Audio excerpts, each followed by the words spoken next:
Hello, everyone. Sorry for running late.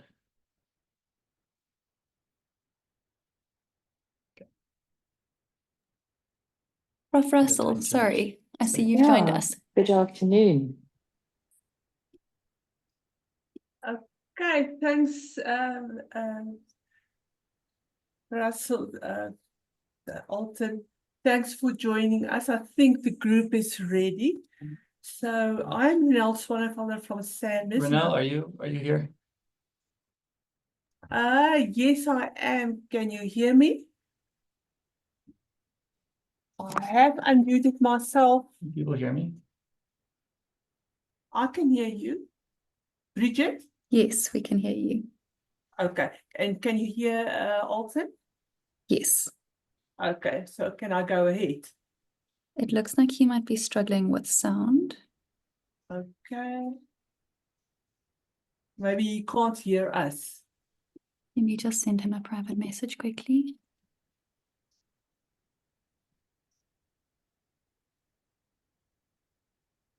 Okay. I guess maybe should I just go ahead and get started? Prof. Russell, let's let Renelle introduce you. Okay, thanks. And then as soon as she's done, you can go ahead and start the presentation. Sorry. Sounds good. Thank you. Great. Okay, I'm sharing the intro slides. Renelle, I'm just going to give you control. Thank you very much. I'm Renelle Swanefelder from Sanders, and it's my privilege to welcome you all to today's deep dive webinar, and also, of course, for Alton. I think there are a few housekeeping notes that I just want to go through before we start, and let me just see. Let's go to the housekeeping. Quick. So this webinar is going to be recorded, and the recording will be available on the bloodsa.org.za website. So you can go and download that. Thank you. For the questions and answers, if you have any comments or questions during the recording, please put it in the chat box, and then at the end of the meeting we will go through them and hopefully answer your questions and take note of all your comments. If you want to be added to the mailing list for this for Blood SA, please contact Melanie at melanie.davids@uct.ac.za. And for CPD points, the CPD points will be submitted to HPCSA automatically after you've completed the attendance register with the monthly survey. And then, very important, you have to register on your own Zoom account to qualify for the CPD point. Please ensure that your HPCSA number is entered correctly when you sign up for the deep dive. Otherwise, the automated CPD point system will reject your number and you won't receive your CPD points. If there are any queries on CPD points, or if you need a certificate, once again, please contact Melanie. And then just from the CPD point of view, you need 1 hour attendance to qualify for the CPD. And then I think lastly, Blood SA and the speakers will really value your honest feedback. So please complete the anonymous feedback survey at the end of the meeting. And then just take note, as this is anonymous, we will are unable to respond to requests requiring a response made in the comment section. So just to introduce Estelle Verburg is the leader of the management team for Blood SA, and she's supported by Nadine Kitzinger, Bridget McMillan, Nicole Smith, and Melanie Davids. Thanks for your hard work. And then on the agenda is can predictive modeling improve blood donor iron management? And on this point, with iron management in blood donors a global concern for all blood services, it is an honor for Sandwich to collaborate with Prof. Alton on this topic. By collating data from various blood services, Alton and his team performed absolutely magic to gain better insights on iron management in blood donors. I would actually like to introduce Prof. Alton to you. He's an assistant professor in the McGill School of Population and Global Health. And his research uses data science and simulation modeling to inform health policy and health services, and particularly in blood banking and transfusion medicine. So thank you, Alton. We look forward to your presentation. Yeah, I think it's going to be really interesting. Thank you very much.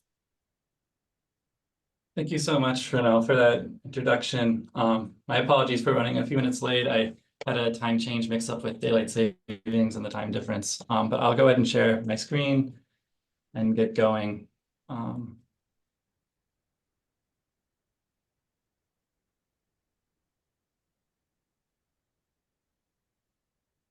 Okay, so today I'm going to be talking about the potential use of predictive modeling to improve blood donor iron management, as Renelle said.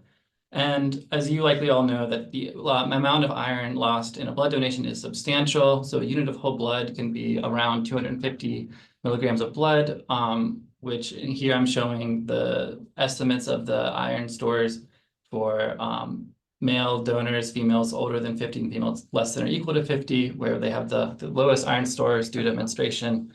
And this is a real substantial source of iron loss. And we rely on repeat donors quite heavily, I think in South Africa, even more so than some other places. And, you know, so these are people who are getting iron loss multiple times through blood donation.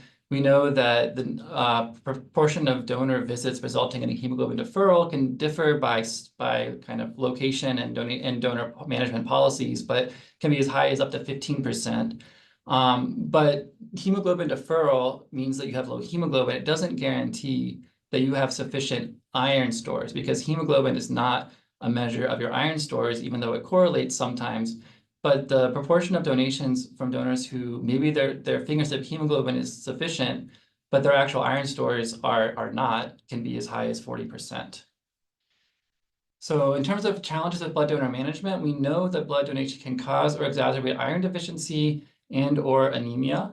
Iron recovery varies due to biological factors, and then kind of diet and use of iron supplementation.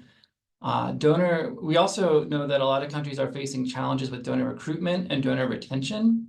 We have an aging donor base with a lot of countries struggling to recruit lower donors.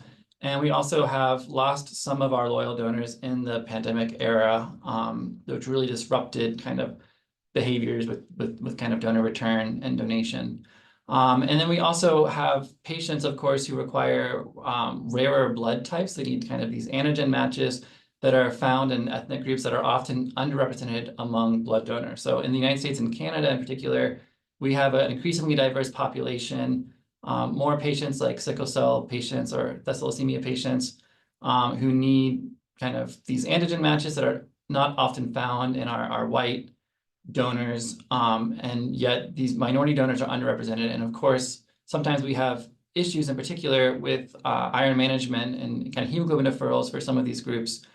For instance, Black women oftentimes just have a lower typical hemoglobin level, which means that their deferral rates, like in the United States, are the highest of any kind of sex/racial ethnic group. So in light of these challenges, we're trying to pursue this goal of having a robust blood supply where we're not kind of inducing or exacerbating iron deficiency or anemia in our blood donors. And we have a lot of policy levers that let us try and address this. So one of them is the on-site hemoglobin deferral. So we have a finger stick capillary hemoglobin test that we use in most countries. And we have a pre-donation hemoglobin threshold of 12 or sometimes 12.5 for women, and typically 13 for men. I believe in South Africa, it's 12.0 for women and 13 for men.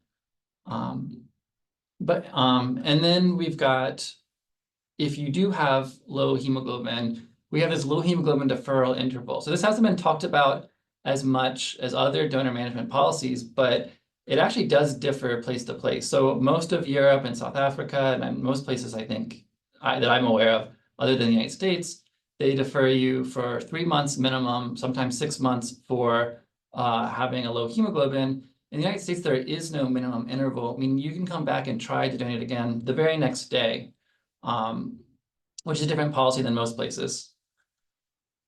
Okay, but if you have sufficient hemoglobin, you complete your donation. Another decision is, do we test for ferritin? So as you may know, ferritin is the assay that's most commonly used to diagnose iron deficiency. And so the reason to test donors for ferritin is because we're concerned that even if their fingertip hemoglobin is sufficient, that indicates that they probably aren't anemic, but it doesn't necessarily indicate that their iron stores are sufficient. But because we don't have a kind of efficient, effective point of care ferritin test, we do it on a completed donation when we're doing the tests for the disease markers. And no country is now routinely measuring ferritin in all of their donations, but several countries are testing in select donors or select donor visits. So the Netherlands does the donor's very first completed donation and then every 5th one. But then if you have a deferral because your ferritin was too low, they'll do the first one after that. Canada, the Canadian Blood Services is testing every 10th donation in women only. Vitalant, which is one of the US blood collectors, is testing every donation for their teen donors, age 16 to 18. And then they were testing all adult donors in the first completed donation after a hemoglobin deferral, but they actually recently stopped that, so the slide isn't updated. And then in South Africa, you're testing with kind of a similar type of policy. We can see they're all slightly different, so there's no consensus on exactly when to test donors for ferritin. And then if you do test a donor for ferritin, it's what do you do with that ferritin result? So most blood collectors are saying that if you're below a certain threshold, we're going to either counsel you not to donate or, to visit a physician, or we'll have a strict, minimum deferral interval where you can't come back for a certain amount of time. But as you can see here, there's variability both in the length of time that is kind of either imposed as like a strict deferral or recommended. Canadian Blood Services counsels waiting 6 months to return. South Africa is deferred for 3 months. Netherlands defers for a year if it's below a certain threshold, and 6 months if it's below another. And then the specific thresholds below which some kind of deferral requirement or recommendation is made differ place to place. And then, but if you donate blood and either they don't test your donation for ferritin or it's tested and it's deemed sufficient, so it's above the threshold, then there's a minimum interval, post-donation interval, before you can return to try again. And again, we see a fair bit of variation. So United States and South Africa, it's both 8 weeks or 56 days for both men and women. Canada, it's that for men, but it's a little bit longer for women, and the UK is longer for both men and women. And then one other more recent piece is that blood collectors are increasingly either recommending or offering iron supplementation to their repeat donors.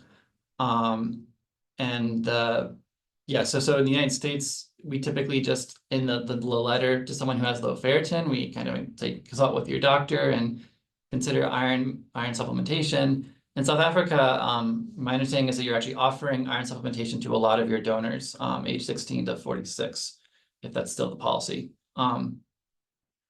So all of these different kind of donor management, iron management policies can impact kind of the overall sufficiency of the blood supply, and also how often we have incident iron deficiency or anemia, or we're taking blood from someone who doesn't have fully recovered iron stores and or hemoglobin.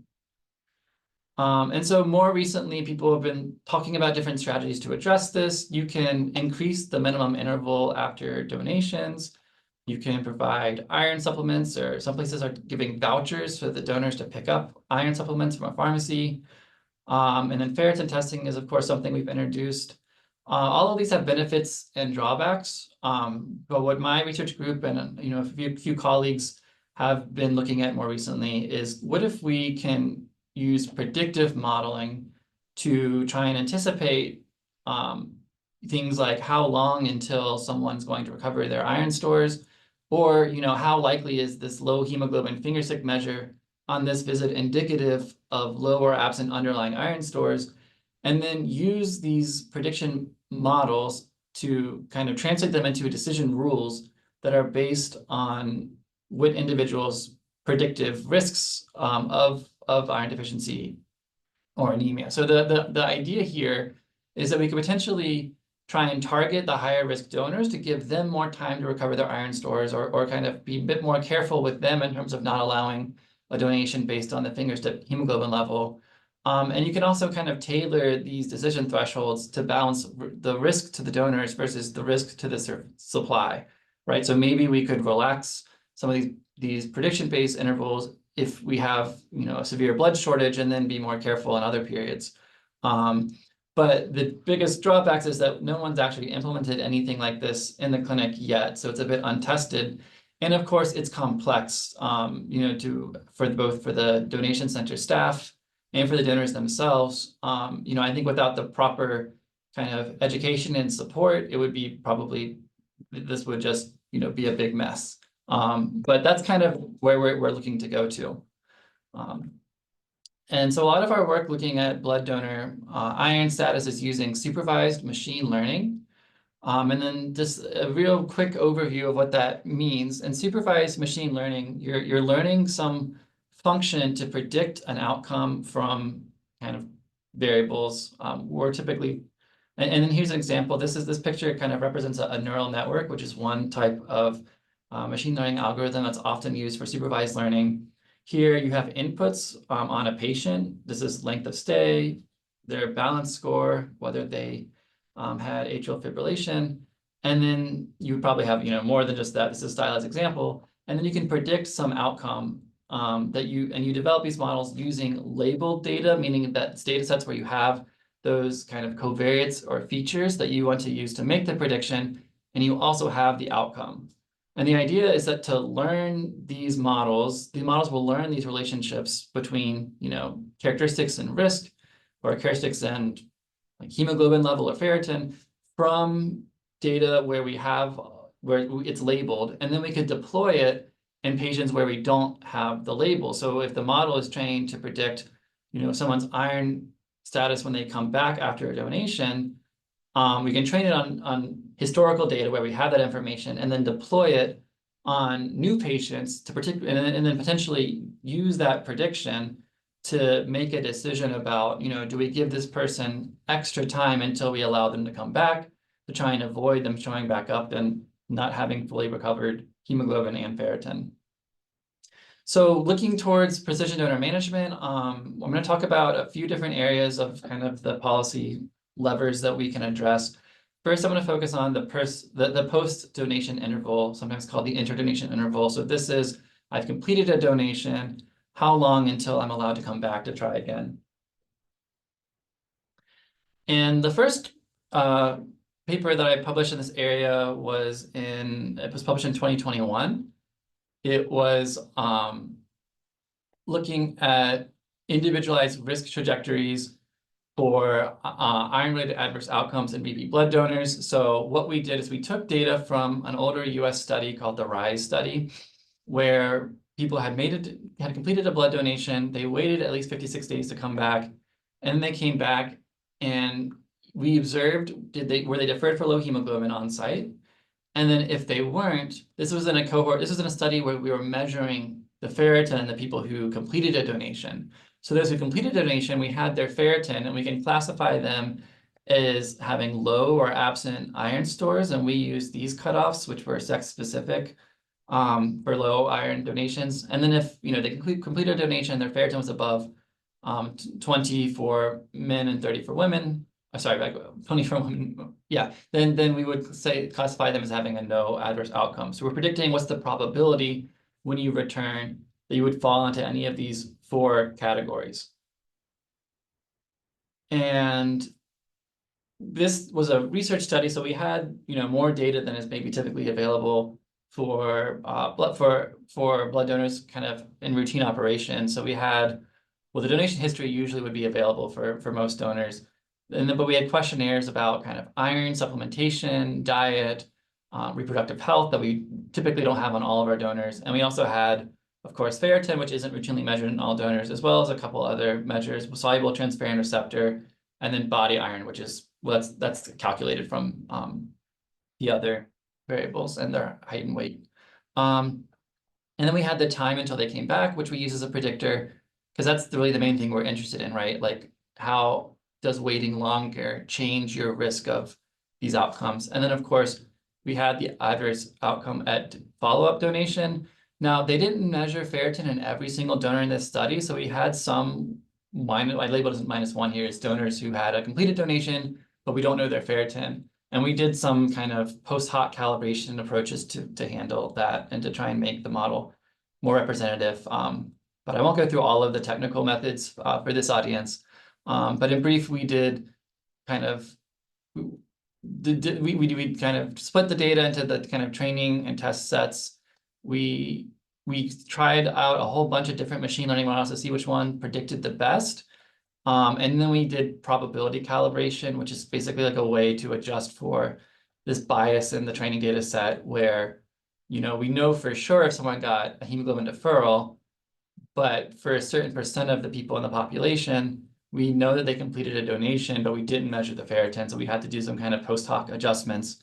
But then we constructed what I call individual risk trajectories, and I'll show you what those look like. And then we also did some really simplified in this analysis policy simulations, which is what if we did tailor the rule about how long until someone comes back to the individualized risk model. And we did some kind of back of the envelope analysis to estimate what that might do.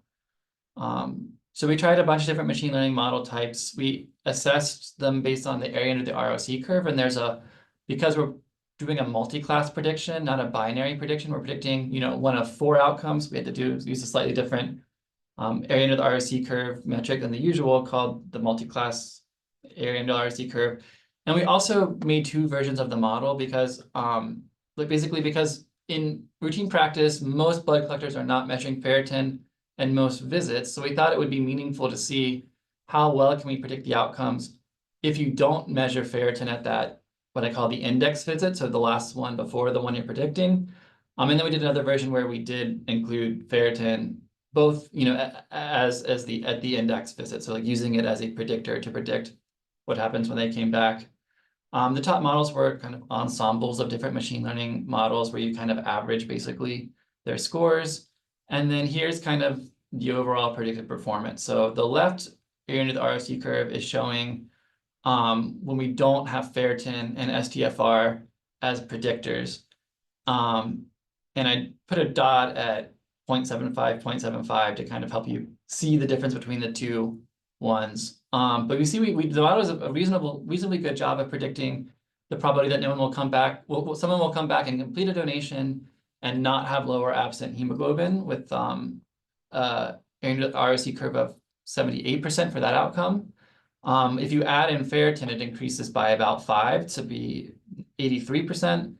So that's the overall area of the ROC curve. And we can see that like the model does the best at predicting it is like discriminating people who won't have low ferritin or low hemoglobin from the others. So the no adverse outcomes versus the others in blue.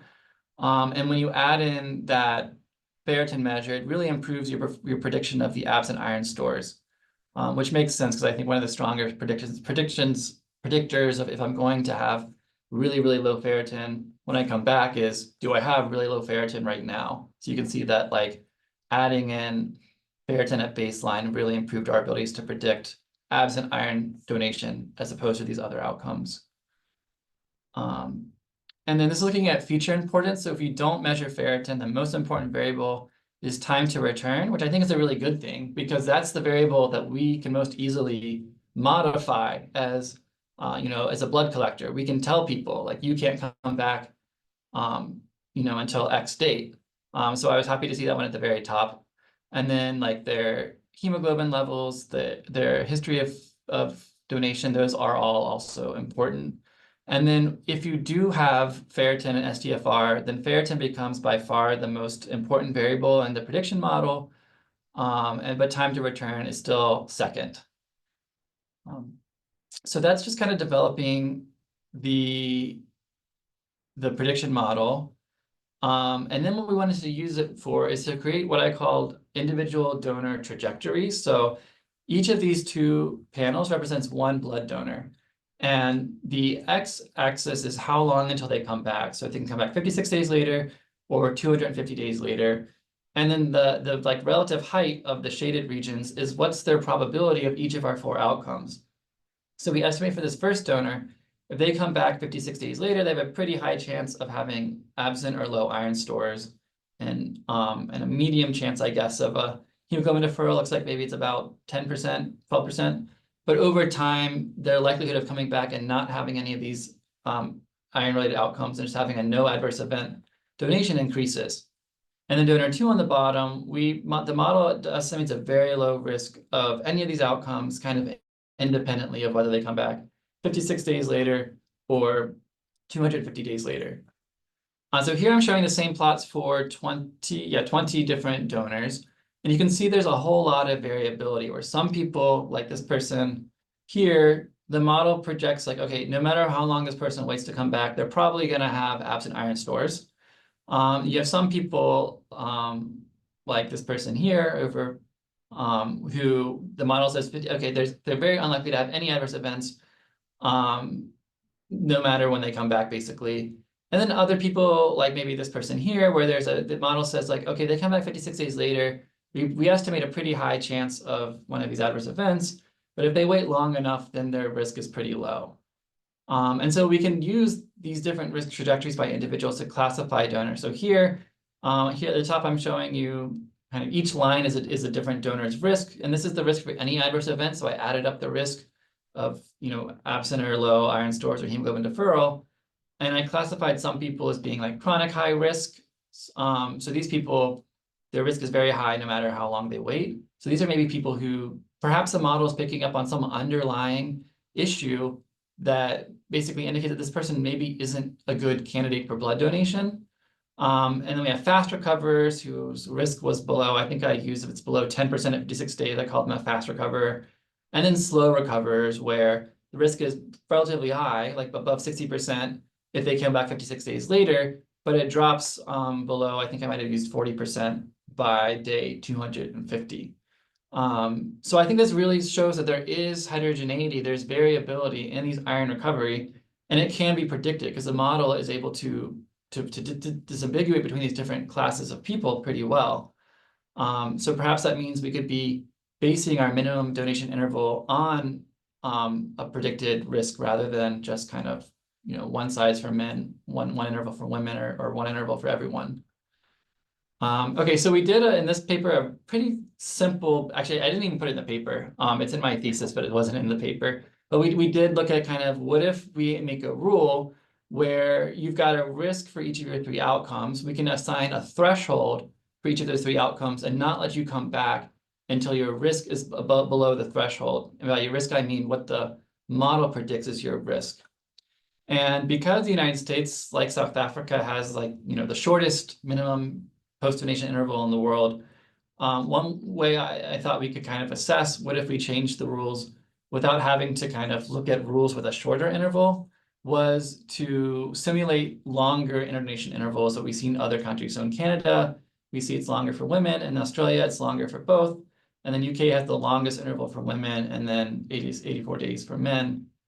And we can kind of estimate, okay, if can we find a personalized interval based on our prediction model that would have kind of favorable performance compared to these other strategies that we could potentially implement. And by favorable, I mean that the impact in terms of the donations collected per 100 donors per year, so like the donation yield is better, and that the rate of adverse outcomes per collected donation improves. So anyway, this is a pretty simplistic policy simulation. We didn't publish it because also it's quite specific to the RISE research study, and they oversampled like young women in particular. And they also had people come back more frequently. So We didn't want to kind of like overinterpret things, but the kind of preliminary results do suggest that some benefit. So here, I picked each policy, so Canada here, and I identified a tailored version. So I basically said like this tailored version says your risk of hemoglobin deferral has to be below 20%, your risk of low iron donation has to be below 50%, and your risk of absent iron donation has to be below 40% before you can come back. And basically you can see here that the loss in terms of collections per donor year is a little bit less bad than if we moved this cohort to the Canadian policy. But we get a much bigger reduction in hemoglobin deferrals and a much bigger reduction in donations from people with absent iron stores. We actually do see that the number of donations from people with low iron actually slightly increased. And first I was like, oh, this is a problem. But then what we realized is that it kind of makes sense, because if you have absent iron stores, you're going to move to having low iron stores before you have like fully replenished iron stores. And similarly, if you're getting a hemoglobin deferral, but you wait long enough for your kind of hemoglobin to become sufficient, you might kind of switch from being hemoglobin deferred to having low iron. So that's kind of what's happening here. It's basically has to do with kind of converting absent iron donors to low donors by giving them a little bit more time rather than converting them fully to donors with sufficient iron stores. And you can see for each of these policies, we found a policy that had a similar but slightly better decrease in collections, but a much more favorable decrease in the number of people showing up with hemoglobin deferrals and people being deferred for people completing a donation but actually having absent iron stores. So that was work that I did actually during my PhD at Stanford. Since arriving at McGill, I've been working with collaborators to do an external validation of this type of prediction model. In this case, we were predicting hemoglobin values and ferritin values. So we're no longer predicting these multi-class outcomes. And part of the reason for that is because different blood collectors might have different donor management rules. And if we can predict the actual hemoglobin level or ferritin level, then it might be more generalizable.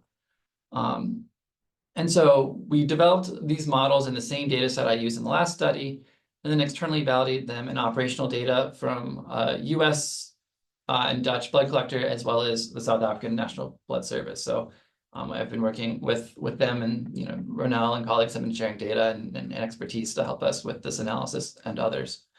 The number of predictors is a little bit more limited because this isn't, we needed to use variables that are available in all of the data sets. So we don't have donor height and weight or race because those were not available in all three of the external data sets. But similarly to before, we tried predicting with ferritin at baseline as well as without ferritin at baseline. So we have what I call the ferritin and hemoglobin biomarker data sets, and then the hemoglobin only biomarker data set. And we're predicting these two outcomes separately. So we've got basically 4 different model use cases. Here's the data that we had for this. You can see that in the operational data sets, like if you look at the SAMBIS data, there were 253,000 examples where we kind of had follow-up ferritin, where we could predict using hemoglobin only, but we only had 12,000 examples where we could predict using hemoglobin and ferritin, because basically, if I'm going to define my outcome based on ferritin, and I also want to use ferritin at the index visit as a predictor, I've got to have 2 visits with back-to-back ferritin measurement, and we have a lot fewer of those, right? Because most of these ferritin policies are only measuring ferritin at so many donations or so many donor visits. I won't go through all of the details, but we used a similar model selection criteria. And we selected models based on the root mean square percent error. So this is a measure that's commonly used for continuous outcomes, and we did percent to make it more comparable between when we're predicting hemoglobin and when we are predicting ferritin. So I saw a note in the talk that someone can't hear anything. I'm hoping that's just that person. Please let me know if other people can't hear me. Okay. I'll keep going. I can hear you. And then, yes, good. Okay, great. All right, and then we externally validated to the operational data set. So here I'll go through the results. This here, I'm just looking at prediction within the RISE data set. So this is the data set in which the model was trained, but with like data with a nested CV process to obtain an estimate, but it's not overfit. That's, you know, not kind of anyway, but we saw that like the error when we predict hemoglobin. So the follow-up outcome predicted is kind of the rows here. So hemoglobin is the top row, and the error is lower predicting hemoglobin than when predicting log-10 ferritin. And the error and we also see that the error when we're predicting return hemoglobin is the same whether we have ferritin at baseline measured or not. Basically, so if you're trying to predict someone's hemoglobin, a blood donor's hemoglobin when they come back, it doesn't really matter whether you measured ferritin at the last visit or not. You get pretty much the same number. And we see, but that's not true when we're predicting ferritin, which makes sense, right? If we're predicting ferritin when they come back, whether or not we measured ferritin at this visit makes a big difference, where we see about 85% more error if we don't have that baseline ferritin in the the kind of the training data. Okay, and then here's the external validation results. So the bottom line is that almost always the error in the operational data sets that are more recent was similar to or better than the error in the training data. So we externally validated quite well. The only example where we had slightly worse performance was if we externally validated to the South African data for the model that used ferritin at baseline and predicted ferritin in South Africa, but still it's less than 30%, which isn't so bad, in my opinion. So overall, the performance is quite good. And perhaps some of the difference in predicting ferritin with ferritin at baseline could have to do with ferritin measurement differences, because there's kind of there are calibration standards for ferritin assays, but they're not, there's different standards, different countries are using different standards, and I think that's an area for further work. Okay, and then we also looked at feature importance. It's not that different than what we saw in the earlier model. When you're predicting hemoglobin, your baseline hemoglobin is by far the most important variable, followed by how long until you come back. If you're predicting ferritin, then your baseline ferritin is the most important if it's available. And if you're predicting ferritin without having baseline ferritin to help you make that prediction, then the donor's sex, the amount of red blood cells they've donated in the last 24 months, and how long until they returned were the most important variables. We did also try and look at our different donor characteristics associated with more or less error in the machine learning models. And we did find that that was the case for some characteristics in some groups, but it wasn't huge and it wasn't systematic. In other words, like we see here, when we're predicting ferritin with hemoglobin, then the donors who are in the fourth quantile of time to follow up, meaning that they took the longest to return in South Africa, had less error than the people who kind of returned more quickly. But that wasn't consistent in the other two countries. So we didn't find kind of any systematic kind of biases where it does better or worse for certain donor populations. So the next steps for this work, I think we've done a pretty good job showing that this is predictable and that the prediction models externally validate quite well. They're not overly like kind of developed for one setting, which is good. But to get this into the clinic, we want to develop and assess policies that tailor the interdonation interval to these predicted risks. And you can think of like, right now we have pretty much universal interdonation intervals. It's the same for everyone. You could imagine if we could fully use the prediction models, kind of like I did in that simplified policy simulation, where it's like, you know, where we were predicting every donor every day to see when is their risk low enough. But there's likely kind of semi-tailored approaches that might be more feasible to actually implement in the clinic. And kind of as one example, this is nothing to do with blood donation, but you can derive simplified decision rules from a machine learning model to basically to approximate what the machine learning model says. So this is an example where a model was developed to predict the malignancy for a breast lesion with a machine learning model, and then they kind of developed an optimal scoring rule where you get points, and based on your points, we get an estimate of each person's risk. So this is something that could be developed potentially and might be more easy to implement for kind of individualizing the blood donation interval compared to if we were to run the machine learning model in the clinic on every patient. Okay, so that's what I have on the post-donation interval. I can, maybe I'll look through the chat, I can answer maybe some questions here, and I'll look through the meeting chat. I'm not aware of anybody offering IV iron. I think that I think that perhaps, yeah, I think you would have to do some economic evaluation. I think there's some discussion. Yeah, but perhaps that would make sense to offer IV iron. There was a study in blood from the United States that did look at IV iron, and their conclusion was that whether or not basically they took donors who had low ferritin, they randomized them to receiving IV iron, and then they looked at return outcomes. Their conclusion was that the amount of it basically, while it did replenish the blood donors' ferritin levels, it didn't change the hemoglobin so much, and it didn't seem to matter. But their sample size was a bit small, so I was a bit surprised that they were as concluded as strongly as they did. But I don't think anyone's using IV iron in the clinic, to my knowledge. So we did not, the RISE study did not look at any kind of metrics of past infection or inflammation. Like they didn't measure CRP or anything, which is something that could have helped kind of inform whether when we have donors who have sufficient hemoglobin but insufficient ferritin, could that be a result of iron deficiency without anemia due to that's caused by some disease causing inflammation. Let me see if there are other questions.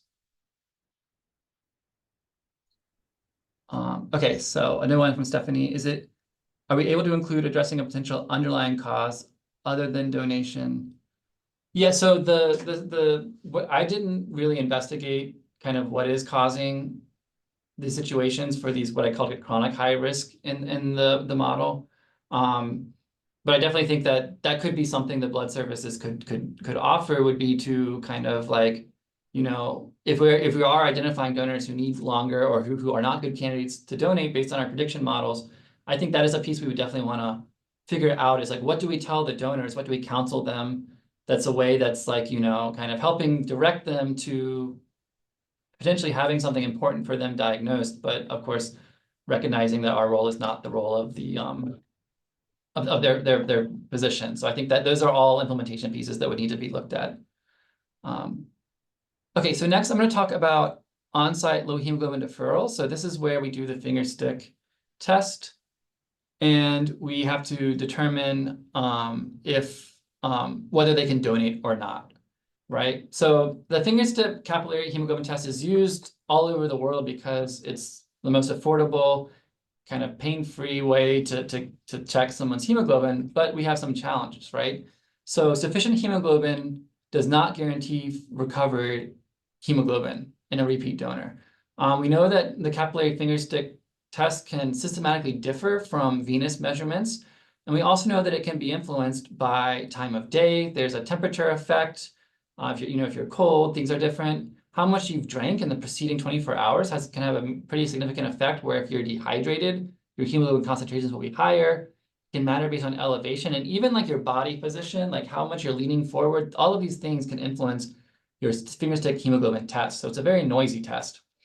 And we also know that, as I've said before, if I have sufficient hemoglobin, that doesn't mean that doesn't guarantee I have sufficient iron stores, because you can have iron deficiency without anemia. So my colleague Mark Jansen he's at Sancoin, the Dutch blood supplier. He published this fairly provocative, I think, article saying why the majority of on-site repeat donor deferrals are completely unwarranted. And what he proposes is, what if we had a new algorithm that took into account how noisy this fingerstick hemoglobin test is, and only deferred people when their current fingerstick measurement, when I compare it to their historic measurements, is unexpectedly low. And by unexpectedly, I mean using like statistical significance kinds of tests, right? So if I can, if I can look at their average hemoglobin in the past, and if this one is low, but it's within the 95% confidence interval range of what we would expect based on normal variation in people who are not donating blood, then we don't defer them. And so one thing that they do in the Netherlands is that their donor, when they register a donor, the first visit, the donors do not give a blood donation. It's like a registration visit where they answer questions and they have a fingerstick hemoglobin measurement. And then they come back, a few weeks usually later, and they give their first donation. And so these two measurements are done on different days, but there's no blood loss in between them. So basically, by analyzing these data, Mart was able to kind of generate these curves where we see that the hemoglobin levels, and they're using micromoles per liter, so it's a bit different of a unit. The variation is quite substantial just between these two measurements where there's no blood loss. If you compare these to like a unit 1 change in millimoles per liter would be, I don't know exactly, but it would be more than one change in what we typically use grams per deciliter in South Africa and the United States and Canada. So there's a lot of noise. And and maybe going back to this figure, so these are kind of like control theory charts. I have an engineering training, but basically the idea is that in statistical control theory, when a process gets outside of the confidence interval, that's when you think something is wrong. So these represents like an individual donor and their actual donations.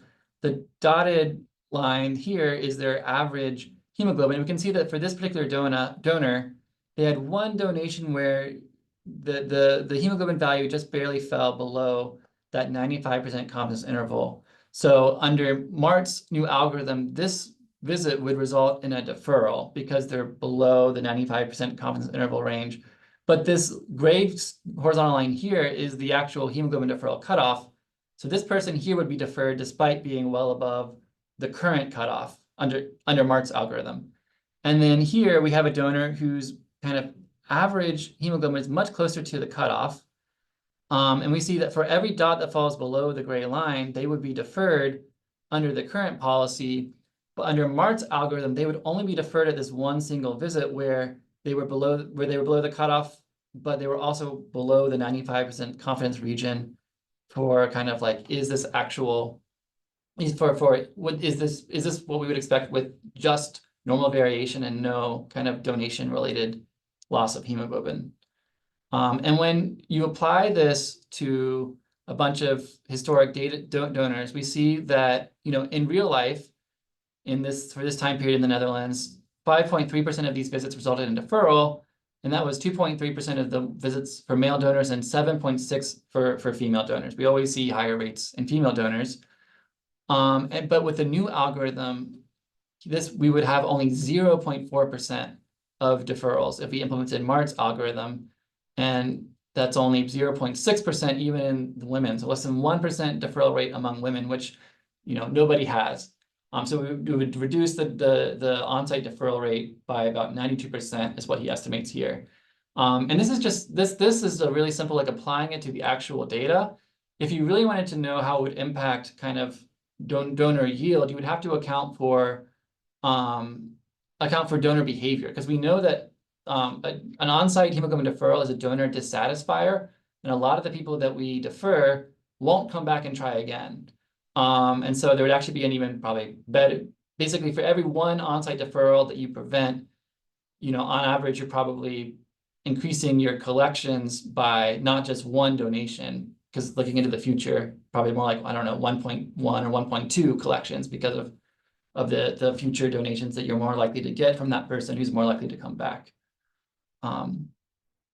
So anyway, so I think this is a very productive piece, and we're starting to do kind of more work on this area. I'm working with Mart Jansen on this. one consideration is that this proposal from Mart only focused on the noise in the fingerstick hemoglobin, but there's other considerations in terms of should someone be deferred on site or not, right? Because what it would also be useful to have some estimate of what is this person's likelihood of having absent iron stores, which the fingerstick hemoglobin test doesn't tell us so much about. And so what we're looking into now is kind of building on Mart's method or taking other approaches. Can we tailor the on-site deferral rule to take into account kind of maybe their sex and their age and their kind of donation history, how long since they donated last, to kind of have like to try and do a better job of disambiguating who is likely to have unrecovered underlying iron stores and or ferritin, and or hemoglobin. So anyway, so that's what we're working on there.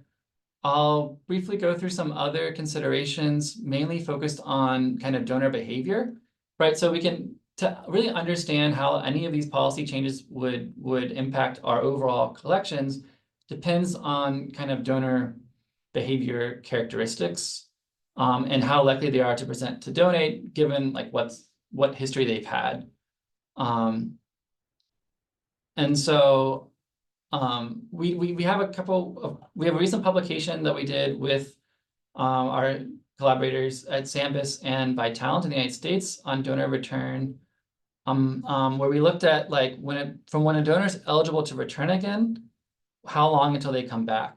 So if I complete a donation, I'm eligible to return again after 56 days if it's a whole blood donation. And if I'm deferred, then my ineligibility period would be however long that deferral period is. And we're looking at return from when they're eligible to come back. And what we see is that in South Africa, you guys are way more successful at getting donors back in the door when they're eligible. So these plots are Kaplan-Meier plots on time to return.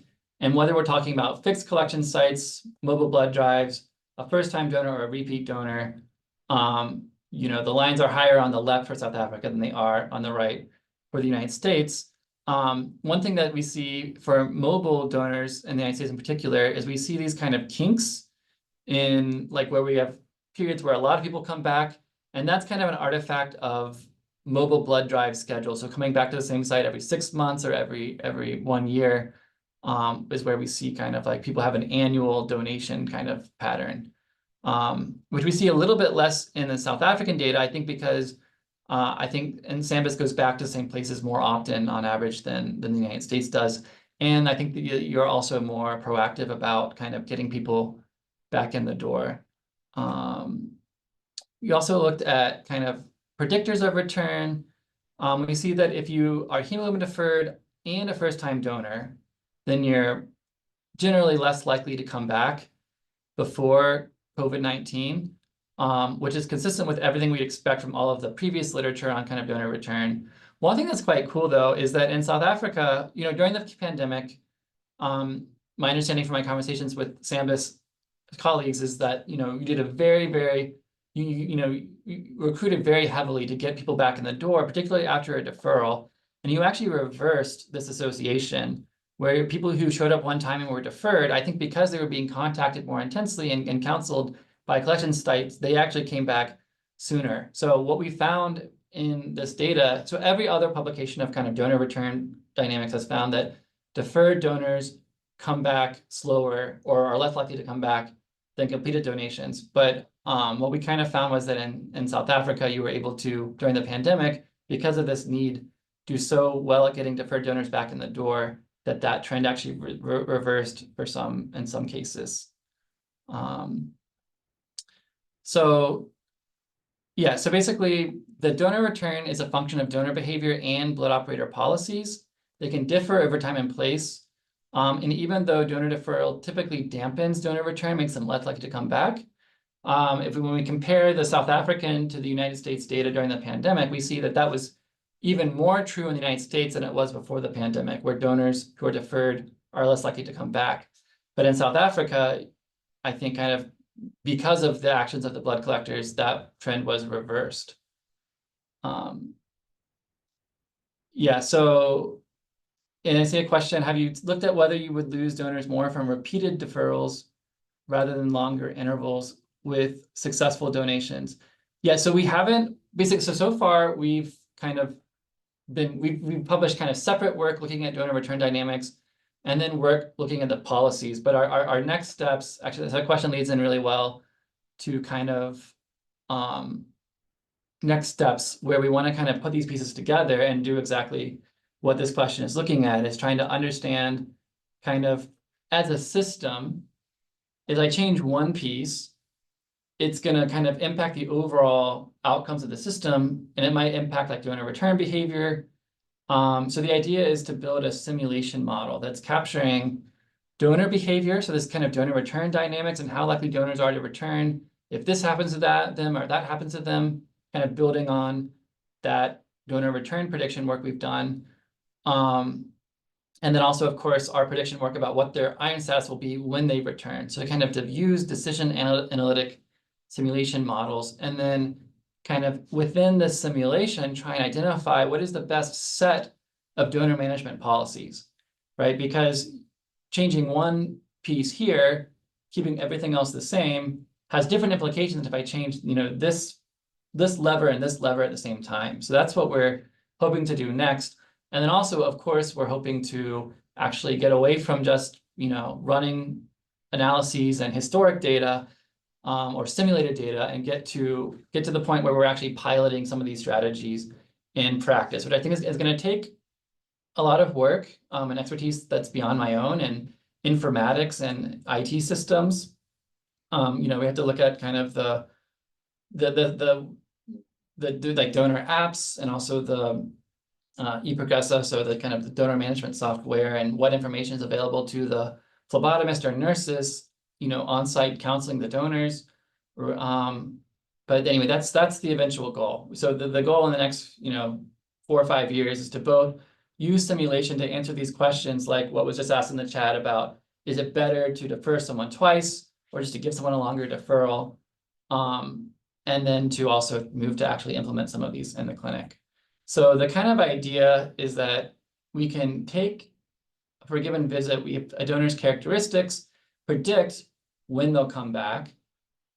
And then given this prediction of when they come back, we can use and all these other characteristics at the original visit, we can predict what's going to happen when they come back. Are they going to be deferred again, have a low or have lower absolute iron stores? And so then with this kind of nested simulation process, we're accounting for both donor return behavior and kind of the iron kinetics, accounting for the measurement error, and accounting for whatever policies in place at the time. Can we kind of use this to optimize policies? So anyway, so I think some of the main takeaways here are that we can develop and assess personalized approaches to manage iron deficiency in repeat donors, combining different methods like machine learning models for the prediction tasks, and then kind of decision rules that are designed to optimize our different kind of objectives, which are typically some combination of protecting the donor health, avoiding iron depletion, avoiding deferrals, and then also ensuring that we're not losing too many donations, whether due to on-site deferrals or unnecessarily giving people too long until they return, or the fact that these deferrals can kind of demotivate people from ever coming back. And then the simulation is the kind of the framework where we can try and optimize these until we're at the point where we can do some pilot testing in the clinic. So anyway, I think I'll stop there, and I'm happy to answer any questions. Thank you, Alton, for a very interesting talk. And I think it's, yeah, we've got a lot to look forward to and implement. Not here yet, but there are promises. So the floor is open now for questions. If you want to ask a question, please unmute yourself and ask the question.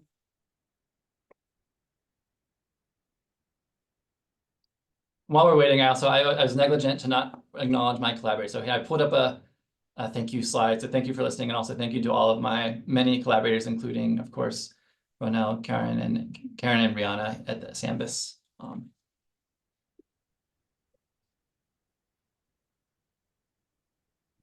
speaking. Yes, I can hear you, Belinda.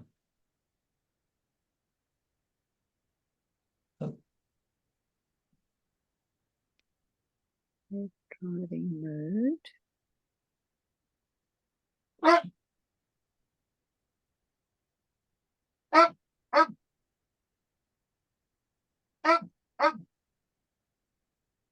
think we can hear a dog asking a question. Someone, Yeah, apologies. I have to put it in drive mode. Okay, not to worry. Sorry. no problem. Did you have a question? Is it just your dog? No, I did have a question, but I think my questions have been forwarded by people from the blood PBM group. Yeah, I was trying to work out who's who. Gotcha. Thank you very much. Yeah, no problem. Yeah, because I'm just a data science decision analytic modeler academic. So all of the data are shared with me by collaborators from Talent, Finnish Red Cross, Cambridge, and then of Okay, course Sandus. All right. So I'm trying to get Sandus, the person from Sandus and the person from UCT. They're involved. Now all of a sudden I'm muted. Gotcha. Okay. Any other questions? I think everybody is stuck. By the possibility.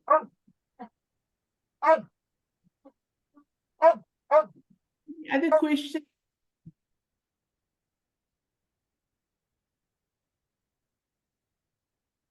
I don't see anybody on the questions. Bridget, do you see? I think Alton has on in the chat box. Yeah, Hi, I think Ronald. No, I can't see any further questions. I have posted a link there for participants to please complete.